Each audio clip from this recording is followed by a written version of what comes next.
चलो good morning everybody.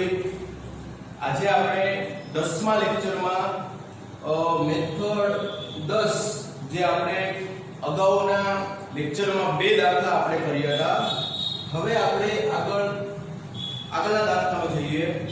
તો હવે અહીંયા આપણી પાસે રકમ છે કે નીચેની માહિતી પરથી કુલ ખર્ચ અને કૌટુંબિક બજેટની રીતે સૂચકાંક શોધો। तो હવે અહીંયા આપણે એકમનું ખાનું છે જો આપણી પાસે 2015 ના ભાવ, 2019 ના ભાવ અને 2019 નો જથ્થો,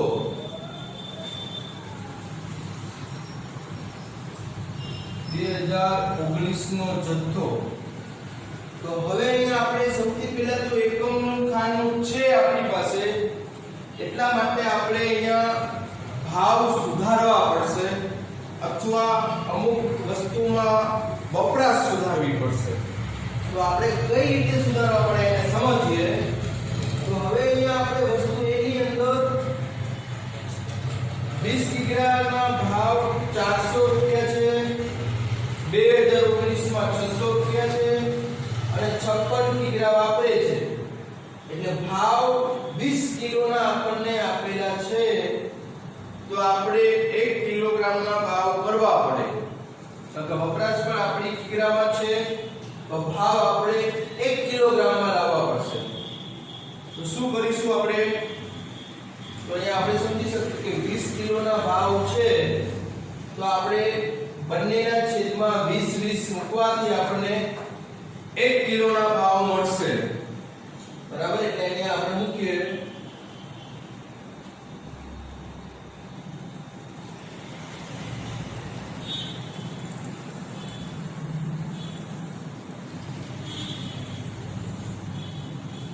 एक केजी દીઠ ભાવ।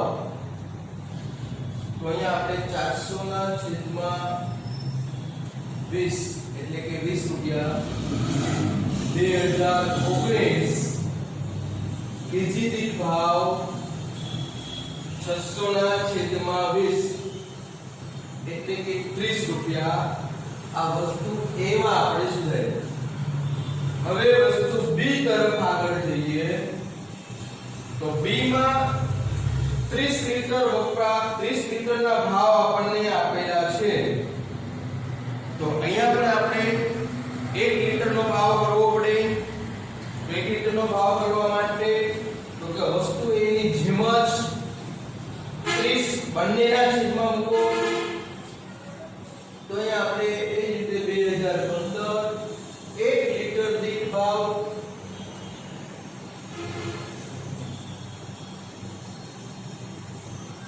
900 ના છેદમાં 30 એટલે કે 1 લિટરનો ભાવ 30 2019।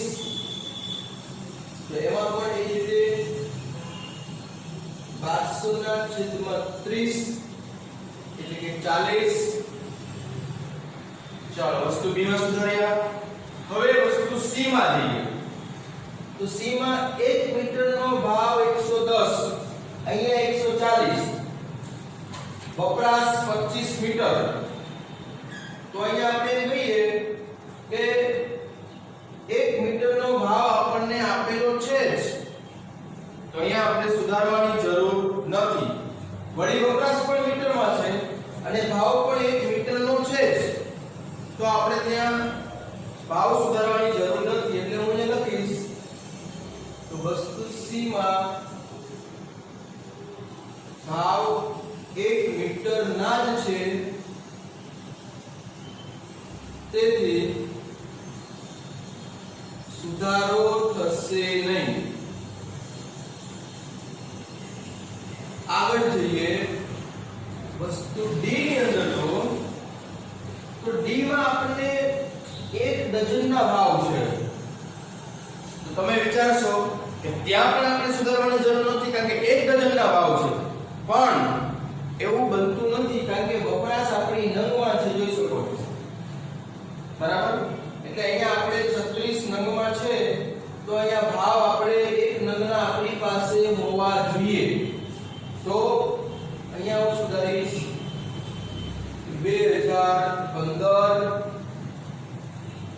એક નંગ દીઠ ભાવ કઈ રીતે મળે તો કે આ કેટલા નંગના ભાવ થયા તો કે એક ડઝનના એક ડઝનમાં નંગ તો કે 12 તો 12 નંગના ભાવ છે તો એક નંગના કેટલા તો 60/12 એટલે 5 2019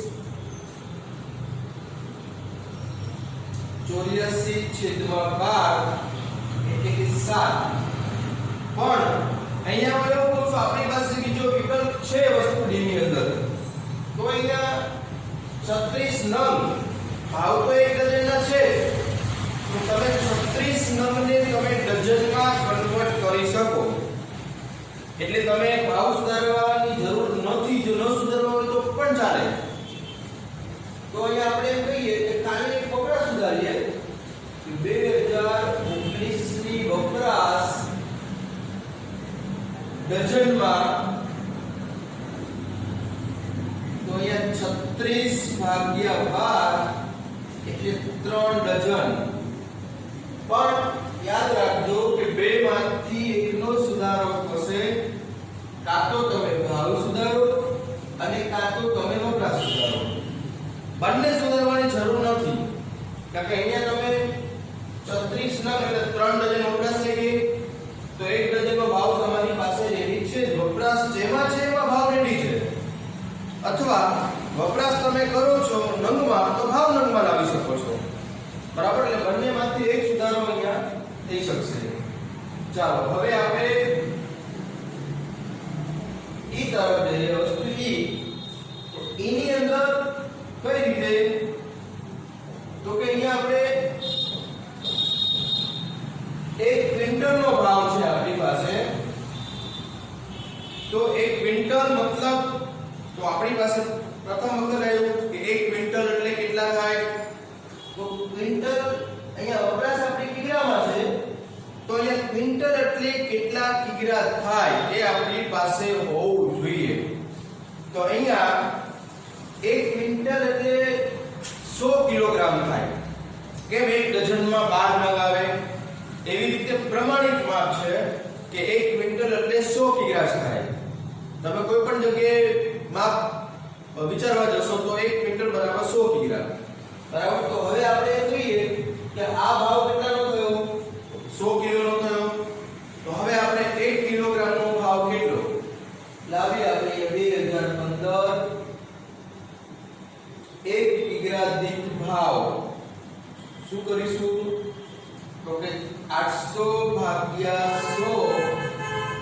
કારણ કે શા માટે તો કે 1 ક્વિન્ટલ એટલે 100 કિલોગ્રામ થાય 100 કિલોગ્રામનો ભાવ આપણી પાસે છે 800/100 એટલે 8 2019 1000/100 એટલે અહીંયા 10 હવે અહીં પણ આપણે જોઈ શકો છો કે આપણે કદાચ ભાવ સુધારવા ન હોય તો બીજો ઓપ્શન તમારી પાસે છે કે અહીંયા તમે 300 કિગ્રા મારે આને ક્વિન્ટલમાં કરી નાખવો હોય તો ભાવ તો 1 ક્વિન્ટલનો છે જ મારે આને ક્વિન્ટલમાં કરવા હોય તો થઈ શકશે કારણ કે 300 કિગ્રા એટલે ક્વિન્ટલ કેટલા તો કે તમે જાણો છો કે 100 કિલોગ્રામે 1 ક્વિન્ટલ 200 કિલોગ્રામે 2 ક્વિન્ટલ 300 કિલોગ્રામે 3 ક્વિન્ટલ એટલે 300 કિલોગ્રામના 3 ક્વિન્ટલ થાય તો મારે અહીંયા ભાવ સુધારવા ન હોય તો હું અહીંયા વપરાશ સુધારીશ 2019 વપરાશ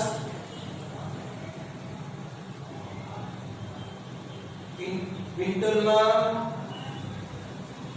300/100 મતલબ 3 ક્વિન્ટલ થાય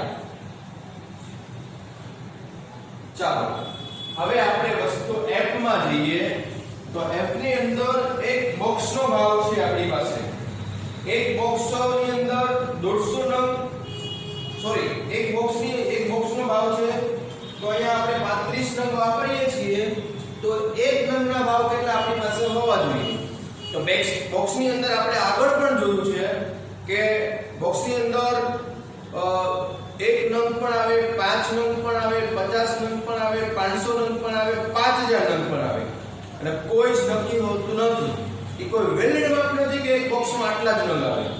તો હવે આપણે એવું કહી શકીએ કે તો એના માટે આપણને અહીંયા નીચે રકમમાં છે કે એક બોક્સની અંદર અહીંયા કેટલા નંગ છે તો કે 50 નંગ. તો હવે આપણે એક બોક્સના 50 નંગ છે એટલે 50 નંગનો ભાવ આપણી પાસે કહેવાય. તો આપણે એક નંગનો કરવો હોય તો શું કરશું તો કે અહીંયા આપણે વસ્તુ F ની અંદર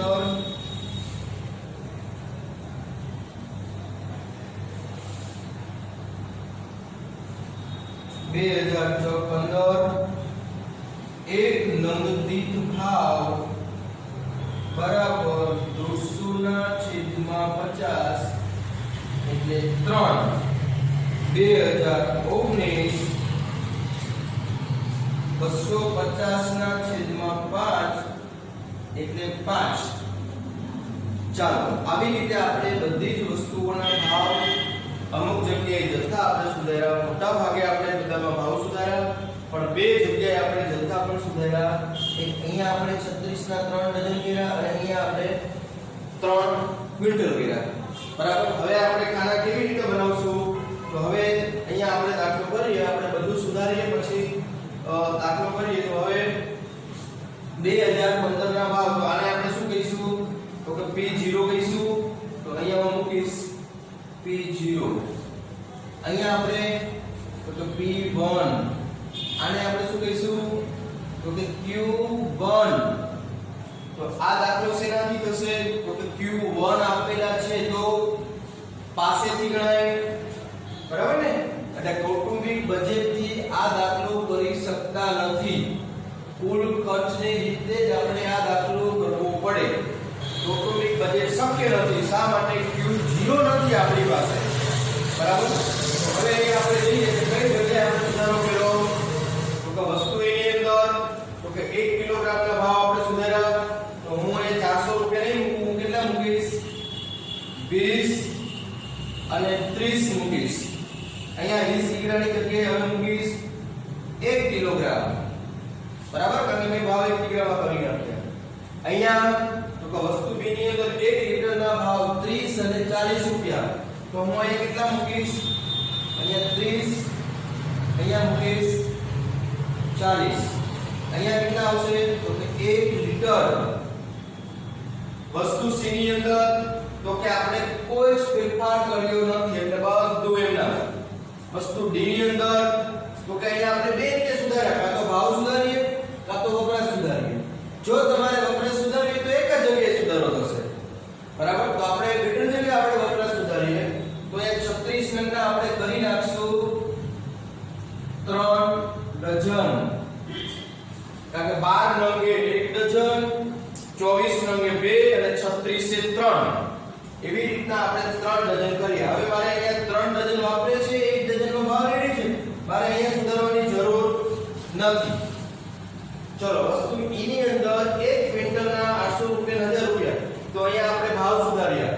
જો ભાવ સુધારવા હોય તો આ બંને જગ્યાએ સુધારો કરશું, પણ અહીંયા આપણે ભાવ સુધારવા નથી. આપણે ત્યાં પણ વપરાશ સુધારી છે અથવા આપણે વપરાશ અહીંયા સુધારેલી છે. તો હું અહીં ખાલી કેટલા કરીશ 300 ની જગ્યાએ 3 ક્વિન્ટલ. 300 ની જગ્યાએ 3 ક્વિન્ટલ કરીશ. 1 ક્વિન્ટલનો ભાવ આપણી પાસે છે જ. પછી અહીંયા વસ્તુ F ની અંદર તો કે આપણે ત્યાં નંગમાં ભાવ કન્વર્ટ કર્યા એટલે અહીંયા આપણે 150 ની જગ્યાએ હવે કેટલા મૂકશું તો કે 3. 250 ની જગ્યાએ તો કે 5. વપરાશ સુધારવો શક્ય નથી. હવે એક બોક્સ એટલે તો કે એક બોક્સ એટલે હવે આપણે ભાવ નંગમાં લાવી દીધા એટલે હું ત્યાં બોક્સ કાઢી નંગ લખીશ, બરાબર. તો અહીંયા આપણે જોઈ શકીએ છીએ આ રીતે. હવે આપણે જેમ દાખલો કરીએ છીએ એમ. ચલો આટલામાં તમને સમજ પડી ગઈ હશે. હવે આપણે આગળના બે ખાના કયા બનાવવાના તો આપણે આગળના ખાના બનાવીશું પાસેમાં કયા આવશે તો કે અહીંયા આવશે P1 Q1 P0 Q1. એટલે પાસેના બંને ખાના રેડી.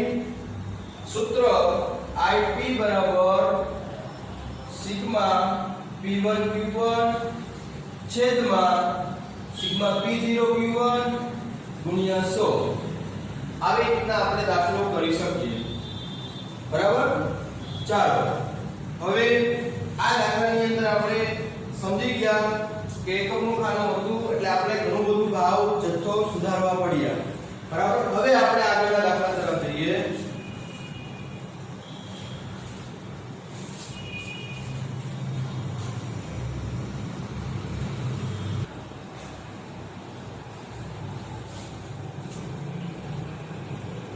ચલો હવે આપણે આ જ રીતમાં આગળના બે દાખલા જોઈએ પછી આપણે રીત અહીંયા પૂરી કરીશું 10મી મેથડ આપણે પૂરી કરીશું બરાબર તો અહીંયા જો તો નીચેની માહિતી પરથી જીવન નિર્વાહ ખર્ચનો સૂચકાંક શોધો તો હવે અહીંયા કઈ રીતે આપણે દાખલો ગણીએ 2015 નો ભાવ 19 નો ભાવ અને ભાર આપેલા છે તો કઈ રીતે આપણે દાખલો કરીશું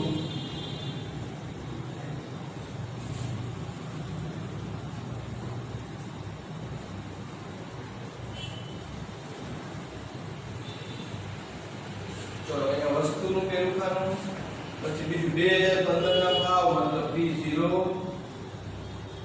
2019 ના ભાવ મતલબ P1 ભાર મતલબ W આ રીતે આપણે ત્રણ ખાના આપેલા છે વસ્તુ તો કે A B C D E આ રીતે હવે જેમ છે એમ જ મૂકવામાં આવશે 50 60 120 140 5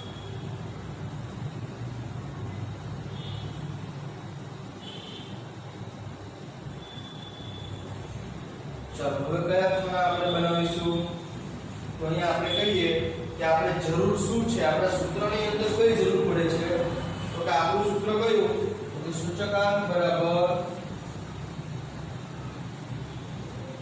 સિગ્મા IW છેદમાં સિગ્મા W આ આપણું કૌટુંબિક બજેટનું સૂત્ર છે તો હવે આપણે કેટલા ખાનાની જરૂર પડશે તો ભાર એટલે W એ તો આપણી પાસે રેડી છે તો આપણને એક વિચાર આવશે કે આપણે I નું ખાનું બનાવવું પડશે એટલે I બરાબર P1 છેદમાં P0 ગુણ્યા 100 આ I નું ખાનું પછી તો કે IW બંનેનો ગુણાકાર કરો હવે કઈ રીતના તો કે અહીંયા આપણે પ્રથમ જે છે એમાં આપણે ખાલી રકમની અંદર મૂકીશું કે 60 છેદમાં 50 ગુણ્યા 100 એટલે I કમ્પ્લીટ થશે પછી I * W આ બંનેનો ગુણાકાર કરો એટલે અહીંયા મળશે પછી એવી જ રીતના નીચે 140 છેદમાં 120 ગુણ્યા 100 એટલે અહીંયા પછી W જોડે ગુણાકાર કરશો એટલે IW એવી જ રીતના બંનેના સરવાળા કરશો એટલે અહીંયા સિગ્મા IW જે તમે અહીંયા મૂકશો સિગ્મા W અહીંયા છે જે નીચે આવશે બરાબર તો આ રીતે આપણે રકમ આપણને આપેલી હોય તો આપણા માટે કામ સરળ હતું કે W આપણી પાસે રેડી છે એટલે આપણે W નું ખાનું બનાવવાની જરૂર નથી આગળ આપણે સૌથી પ્રથમ દાખલો આપણે જોયો તો એમાં W પણ આપણે શોધવા પડ્યા તો અહીંયા આપણી પાસે W રેડી છે એટલે W આપણે શોધવાની જરૂર નથી બરાબર ચલો એટલે આ રીતે આપણે આ દાખલો કમ્પ્લીટ કરી શકીએ હવે અહીંયા આગળનો દાખલો જુઓ તો નીચેની માહિતી પરથી કૌટુંબિક બજેટની રીતે સૂચકાંક શોધો કયા ખાના વસ્તુ સાપેક્ષ મહત્વ ટકાવારી ભાવ સાપેક્ષ શું આપેલું છે આપણે જોઈએ ચલો વસ્તુની અંદર ABCD પછી સાપેક્ષ મહત્વ મતલબ ભાર આપો જે વસ્તુનું જે પ્રમાણે મહત્વ હોય એવી રીતે એને ભાર આપેલો છે એટલે આપણે મહત્વને W તરીકે આપણે ઓળખી શકીએ મહત્વ એટલે W અને ટકાવારી ભાવ સાપેક્ષ તો ભાવ સાપેક્ષ મતલબ શું કહી શકીએ તો અહીંયા આપણે ભાવ સાપેક્ષ મહત્વ ભાવ સાપેક્ષ એટલે I કહી શકીએ શા માટે તો અહીંયા આપણે એમ કહીએ કે સૂચકાંકનો અર્થ કયો, તો આપણે શરૂઆતમાં સમજ્યા હતા કે ભૂતકાળ કરતા ચાલુ વર્ષમાં જે ટકાવારી ભાવ વધારો થાય, સાપેક્ષ ટકાવારી ફેરફાર થાય એને સૂચકાંક કહેવાય. અને ટૂંકમાં ચાલુ વર્ષની અંદર જે સાપેક્ષ ટકાવારી ફેરફાર થયો છે એને સૂચકાંક કહેવાય. એટલે ટકાવારી ભાવ સાપેક્ષ એટલે સૂચકાંક કહેવાય. આનો મતલબ પણ સમજી શકો, 10% વધારો થયો, અહીંયા 8% વધારો થયો, એવો અર્થઘટન પણ થઈ શકે. તો એમાં તો કે અહીંયા 10% વધારો થયો, બી માં તો કે 8% થયો, સી માં તો કે 12% વધારો થયો. ટૂંકમાં ટકાવારી ભાવ સાપેક્ષ એટલે આઈ નું ખાનું આપણે કહી શકીએ. તો હવે આપણે દાખલો કરવો હોય તો આપણા માટે બિલકુલ સરળ વાત છે. જો 10 12 8 7 110 108 112 90. હવે આપણું સૂત્ર કયું?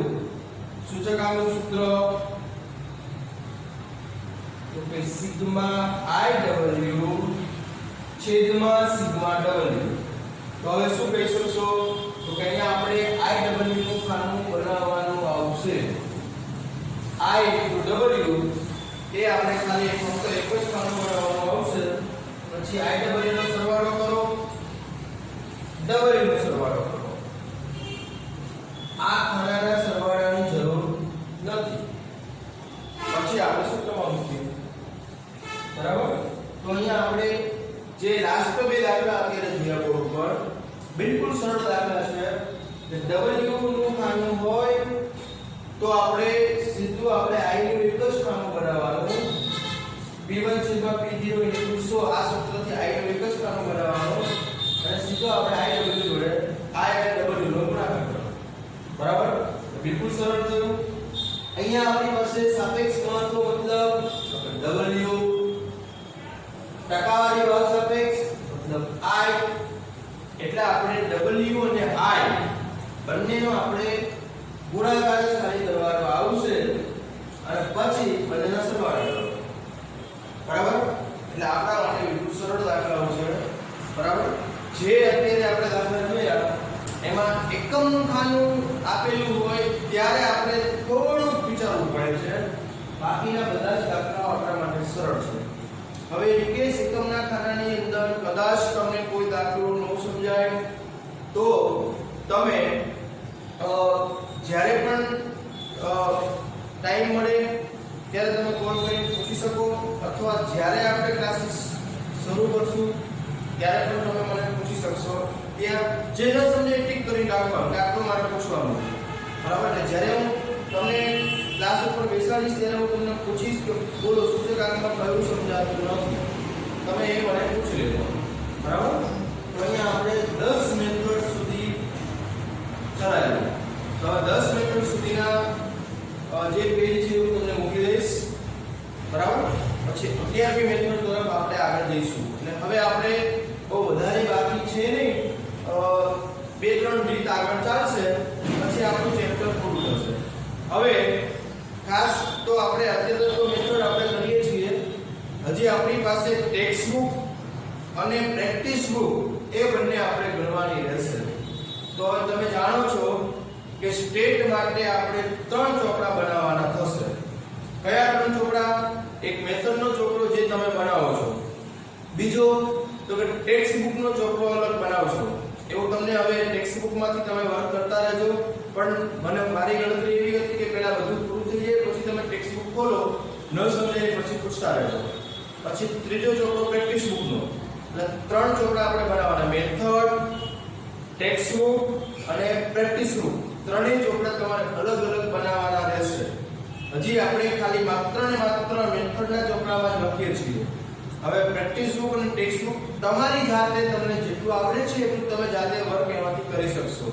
જે ન સમજાય એ દાખલામાં તમારે ટીક કરીને રાખવાનું રહેશે અત્યારે. બરાબર? પણ મહેનત કરતા રહેજો. બરાબર? પ્રયત્ન વગર તમને આવડવાનું નથી. બરાબર? ચલો આજે આપણે અહીંયા 10 મેથડ સુધી રાખીએ છીએ. ચલો, જય ગુરુદેવ.